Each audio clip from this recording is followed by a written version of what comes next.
उत्तराखंड में 15 दिनों से लगातार बारिश और बादल फटने के कारण अलकनंदा नदी का जलस्तर बढ़ गया है, जिससे भयावह दृश्य बन गया है। इसका असर रुद्रप्रयाग में साफ दिखने लगा है, जहां कई घाट पानी की तेज धारा में डूब चुके हैं। इसके साथ ही अलकनंदा नदी के तट पर बनी भगवान शिव की आकर्षक प्रतिमा भी जलमग्न हो गई है। प्रतिमा का केवल सिर दिखाई दे रहा है, जिससे ऐसा प्रतीत हो रहा है जैसे भगवान शिव प्रकट हो रहे हों।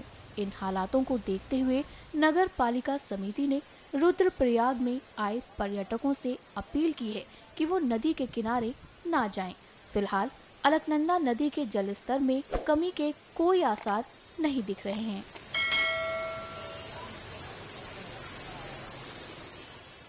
लगभग लगभग 15-20 दिन से लगातार बारिश से हो रही है और जगह जगह बादल फट रहे हैं और जो हमारे नाले हैं वो भी नदियों में मिलते हैं, उनमें भी जल स्तर लगातार बढ़ रहा है और उस सबसे नदी का भी जल स्तर लगातार बढ़ रहा है। और हम सब लोगों को अलाउंस कर रहे हैं कि आप लोग सुरक्षित रहिए। जिनके नदी के नज़दीक घर हैं उनको हम वहाँ से शिफ्टिंग की प्रक्रिया कर रहे हैं और जहाँ जहाँ लोग नदी के नज़दीक हैं उनको उस स्थान से दूर करने का भी पूर्ण रूप से हम प्रयास कर रहे हैं। क्या लोगों के मन में एक डर का माहौल है इस चीज़ को लेकर, जिस प्रकार से अचानक से पानी बढ़ गया और कई चीज़ें जो है जैसे भगवान शिव की मूर्ति, कई मंदिर जलमग्न हो गए?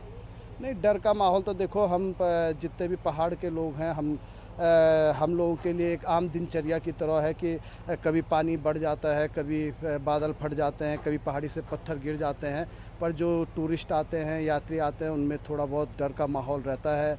और हमारा निवेदन भी है टूरिस्ट से कि वो जब बारिश होती है वो सुरक्षित स्थानों पर रहे, जहां उनको कमरा मिल सकता है, नज़दीक कमरे ले लें, नदी की तरफ ना जाएं, क्योंकि नदी का जल स्तर किसी भी समय बढ़ सकता है।